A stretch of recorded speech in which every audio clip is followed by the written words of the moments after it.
This is the Galactic Emperor of the Universe. I'm here to tell you all to subscribe to UnrealEntGaming and remember to turn on notifications. You will be the first to know all about the latest Dragon Ball news and information. Oh, did you say UnrealEntGaming? Oh, I love his channel. God damn it, Zelbon, stop rubbing your nipples and get back to bed! What is going on, Dragon Ball fans? Welcome back to another episode of this week's Dragon Ball Q&A video, where today we have lots of awesome questions to go through and pertains to Dragon Ball questions. So I hope you guys sit back and enjoy, and as I always tell you guys, these questions are directly reflected onto you guys. So if you guys have any other opinions and or comments to add on to the questions, drop your questions and opinions down the comment section below, as these questions do also pertain to you guys. And of course, if you guys have any questions to ask me and pertains to Dragon Ball, any form of Dragon Ball, go on ahead and drop your questions down the comment section below. And of course, if you guys are new to the channel, don't forget to slap that subscribe button and turn on notifications. That way you guys are always notified whenever I post a Dragon Ball video onto the channel. Hashtag notification squad.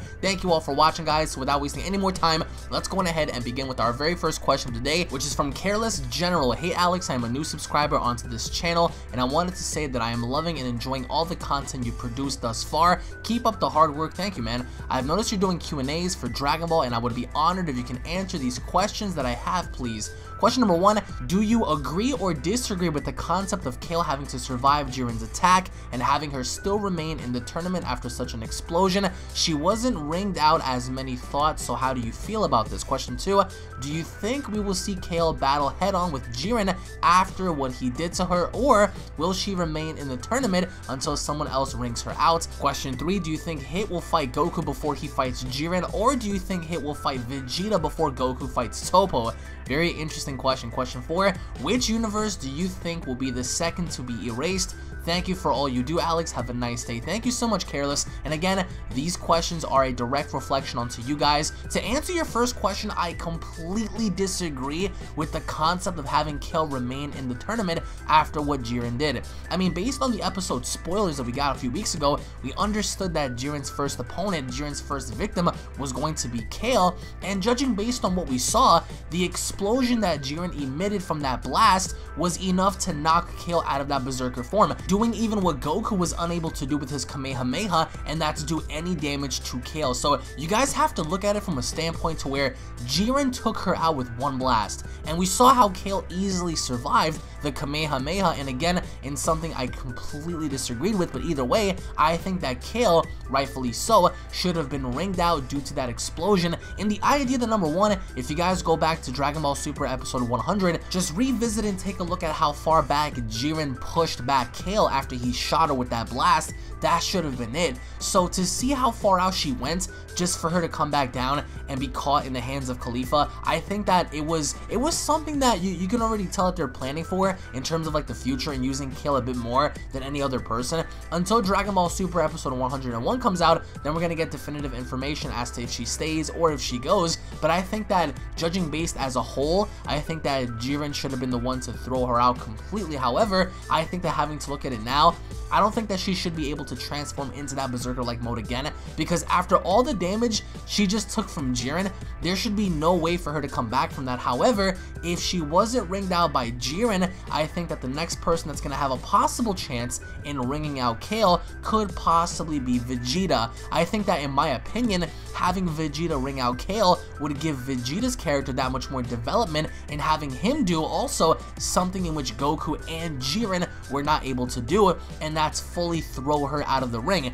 Goku wasn't able to do that, and even Jiren wasn't able to do that. The only thing Jiren did was slow down her momentum, which was great, and I think that judging based on that alone, that should have been enough to throw her out. Again, maybe you guys agree, maybe you guys disagree. If you guys disagree, let me know. If you guys agree, let me know. But I think that overall, Kale should have been originally ringed out by Jiren, but since that's no longer the case, I think the next best thing to do is have Vegeta throw her out, just for the sake of building up Vegeta.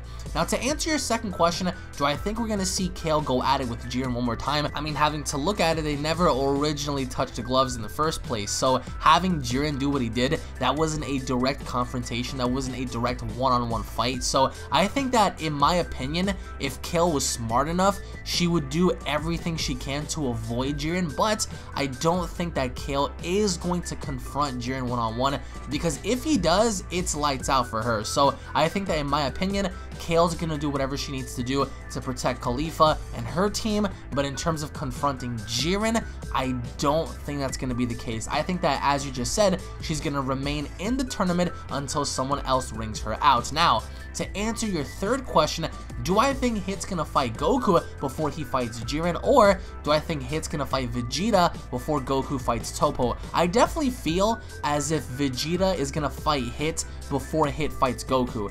And the reason for that is because they've been teasing Vegeta trying to get his redemption and revenge on Universe number 6 as he first went at it against Hit as he charged right towards him until Bultamo got in the way. So we saw a little tease on that, and plus we saw another tease between Jiren and Hit in episode 100. So in my opinion, in my prediction, I definitely feel that Hit's gonna fight Vegeta as Goku fights Toppo, and I think that that's definitely gonna build up to having possibly Hit fight Jiren or Hit fight Goku after that. Depending on where you go in terms of direction, we can easily see Hit fight Toppo, we can easily see Hit fight Gohan first. I mean, who's to say? But in terms of placement, I don't think we're gonna see Jiren fight Hit so early. I don't think that Hit's gonna fight Goku early. I definitely feel as if they're saving those three later on, but I definitely think that towards the end, we're bound to see, you know, Vegeta fight Hit, and even Goku fight Toppo. And in any instance, I made a top 5 prediction video for Gohan, and I definitely feel as if Gohan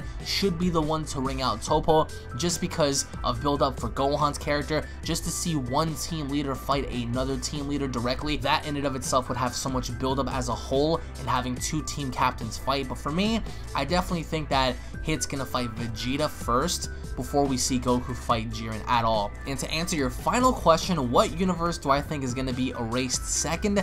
I honestly have a feeling it's either going to be between universe number 10 and universe number 2. It's definitely going to be between those two, even though we got recent spoilers that we're gonna have the fusion between the universe 2 characters to fight 17 and Goku.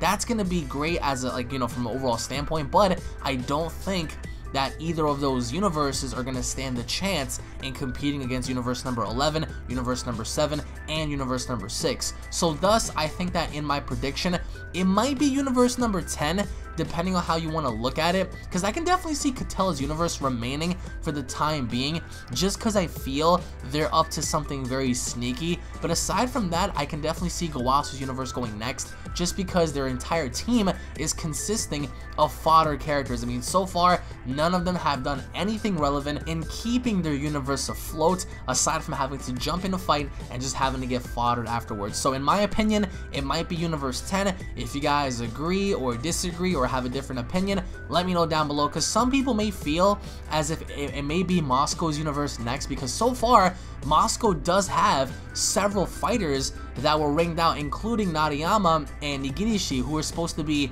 two very, you know, valuable characters in terms of asset for that universe. So now that they're gone, it's like, what does he do then? So I definitely feel it might be universe 10 next. If anything, universe number 2, but I'm not also doubting universe number 3 and having to go after that. So anyways, Mr. Careless General, thank you so much for your questions, and I hope you have a fantastic day, my friend. And now moving on to the next question, which is from Raza. Hey Alex, I just love your videos so much, they are dope. I have some questions to ask you. Question 1, what arcs do you see coming in the future other than the Oob arc? Is it possible that there is someone above Zeno in another timeline? I just want you to think about it. Zeno only rules this timeline, but what if there are multiple timelines with rulers with equal or perhaps more power than Zeno? That would be very interesting. Do you think this could be an arc to where there's a war or a tournament between all of the different timelines? Question 2, if there was an Oob arc, do you think Goku would take Oob to the gods and angels to train him when he finds out that he has so much potential? Question 3, I just had an interesting idea to mind. Say that the Universe 7 wins the Tournament of Power and Goku wishes back all the universes Zeno destroyed. Wouldn't that bring back universes 13 through 18? This was asked so many times. And do you think that those universes would want to start a war or take revenge from Zeno? Or do you say that Goku wishes back everyone Zeno killed? What if there was a villain in the past who Zeno defeated through a lot of difficulty and he is brought back? Could this also lead to a future arc? Thanks a lot. I really like how you have the time to answer questions for your fans. Love, peace, Dragon Ball. Love, peace, Dragon Ball all the way, man. Thank you so much for such kind words. Now, to answer your first question, The thing about the upcoming arcs is that we don't know in which direction they're going to go in, because this current arc right now hasn't presented any sort of direction for us to take clues and pinpoint as to what's going to happen next. For all we know, I mean, this could lead into something very minor, or this could actually lead into something very, very major. I mean, it all depends on where you stand on the entire situation. For all we know, there may not be any gods or angels in the upcoming arc based on what's going to happen here. We just don't know for that. But what's for certain is that Oob, I think, is definitely going to be involved in the upcoming arc, because they mentioned him several times. He's a little boy right now, and it'll only make sense for Goku and friends to have some time pass until that moment arrives, to where they go into the actual Dragon Ball Z ending featuring Goku and Oob, except this time take a much different approach. Now, you're saying, what if there's another person above Zeno? Honestly speaking, judging based on all the evidence we have right now, there is nothing that indicates that there's anyone above Zeno. Zeno-sama right now, the Omni King, is the highest of the high. It does not get any higher than him. Although, you know, people want to speculate and say, well, what if there is? If there was, that wouldn't make any sense, because thus far every single, you know, known entity in creation knows about Zeno, and they know about his ferocious power, and it's only fitting for Toriyama to do this because this is what he's known for. Originally, Toriyama was known to be a gag manga creator, so I really can't see Toriyama placing anyone above Zeno, just because Zeno having this, you know, childlike mentality and feature, just for him to retain such hideous acts when, you know, he destroys universes and stuff, it fits. Because, you know, looking at it from the outside in, you look at this little character and you're wondering to yourself, okay, well, he can't do much, but it actually turns out that he's destroying multiple universes. So for me, I don't think that there is another ruler above Zeno. I think that in correlation to timelines, there's always going to be another Zeno, hence why we have future Zeno and present Zeno. But in terms of that, I definitely feel as if there is nobody else above Zeno. If there was, that would be an interesting concept, but I mean, I just can't see it happening, because as of right now, the portrayal is the king of everything is Zeno, and there's nobody above him. Now, in terms of like a war between timelines, I can't see that happening, because that's what we're getting right now in a way, except, you know, instead of having timelines, we have universes. So in correlation to timelines, again, as stated by Beerus and Whis, I mean, you know, people aren't allowed to travel through time like that. I mean, it's quote-unquote illegal, even for gods to break that taboo. So I really can't see anything else involving timelines in the near future, until, of course, they present more evidence, you know, to dictate that. So now, to answer your second question, will Oob be presented to the gods and to the angels to train? That all depends on what happens in this current arc. If, of course, the gods and the angels remain, I can definitely see Oob and Goku training on, you know, Whis' planet, on Beerus' planet, and seeing how far he can teach Oob and progressing Oob's potential. But for the moment being, I can definitely see Goku Super Saiyan Blue having to train Oob. I mean, that's not without, you know, that's not outside the realm of possibility, but that all varies on if the gods are still going to exist after this entire arc is over. You know, like, you know what I'm saying? Because right now we don't know if Beerus and Whis are even going to be here for, you know, the upcoming arc or whatever. I mean, for all we know, I mean, this can go in one of many different ways, but as of right now, I want to say that the gods are going to be there, but I just can't see them having any sort of involvement with Oob. But the only person I can see involved with Oob in that respect is going to be Goku, and Goku only. Now, to answer your final question, in terms of bringing back the other universes, well, that would be a cool concept in you know, diving into, you know, what that lore was always about, because we never knew what was within universes 13 to 18, and we do understand that there were other gods out there, other, you know, destroyers, angels, but nobody knows what happened to them. So having there be a person or a villain that Zeno had to defeat on his own be brought back due to Goku's stupidity, that would be interesting. But then again, it's like, you know, that would create a whole mess, like, in and of itself, because it's like you have to come up with the origins and what the villain's purpose is. Does he want to, you know, get revenge on Zeno? Does he want to overrule the universes and stuff? Like, you have to come up with that very, very thoroughly, you know, in order to establish a good story. But I feel as if we are going to get another villain in the next arc, or in the arc after that, and whoever this villain may be, I think it ought to be a god tier villain, just because of all the crap that's going on right now with godlike characters and stuff. So in order to rival Goku later, they're gonna have to present someone equal to or greater than the gods just to give Goku and company that fight. So anyways, Mr. Raza, thank you so much for your questions, bro, and I hope you have a fantastic day, my friend. And now moving on to the next question, which is from Luciferic Domination. Hey Unreal, sorry I haven't been able to watch and comment on your videos, but here are some questions. Where you been at, fam? Question 1, do you think Frieza and Goku would be a better team than Goku and Vegeta? Question 2, how do you think the Tournament of Power will go considering how much people are left? Question 3, in your opinion, who will be the clutch character in this tournament? Also, I have said that, bro, about Toppo and Frieza in my lineups, but glad you answered it. Thank you so much. Well, to answer your first question, Goku and Frieza, I'm sorry to say, Goku and Vegeta work better, just because Goku and Vegeta have that history. And I mean, bro, you can't deny it. If Goku and Frieza work together, you already know that at some given point, one character is bound to throw shots at the other, and we know that's going to be Frieza. So you can't trust Frieza. You just can't. He's a sniveling little snake. So even if that were to present itself, I can definitely see Frieza and Goku working together, or at least Goku working with Frieza, and Frieza having to tell Goku to go piss off. But in that situation, I can definitely see Frieza, you know, pulling a card on Goku and attacking him and saying, oops, my finger slipped, oops, my hand slipped, oops, my leg slipped, and, you know, just getting one up on Goku. But in my opinion, there is no greater team than Goku and Vegeta when they take things serious, because when one is down, the other one has the other's back. So I mean, for that, I mean, it's impossible to say for Frieza and Goku, because, for example, if Goku were to be down and out, Frieza wouldn't have his back, he'd probably just laugh. So, you know, that's why I feel like Goku and Vegeta are the better team. However, I would say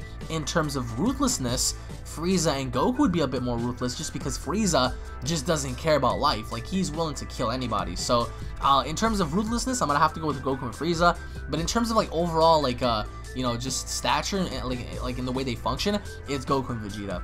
Now, to answer your second question, how would the tournament go considering how many people are left? Well, once we start dwindling down more, and once we start figuring out who's left, that's when the big fights are gonna happen, like Toppo, Gohan, 17, you know, Goku, Vegeta, Hit, Jiren, Frieza, Frost, Kabe. You know, we're gonna start seeing that really soon. It's just a matter of clearing out everyone else, because there are, I think, 58 characters left. So you still have to start clearing out some guys, giving some other people some shine. And once that's over and done with, that's when the big fights are gonna happen, like, you know, all the top dogs and stuff, the fights that we want to see. So that's gonna be something worth watching. But for now, I'm gonna have to say that it's just gonna be, let alone having them build up towards clearing out the fodder characters before the big fights happen.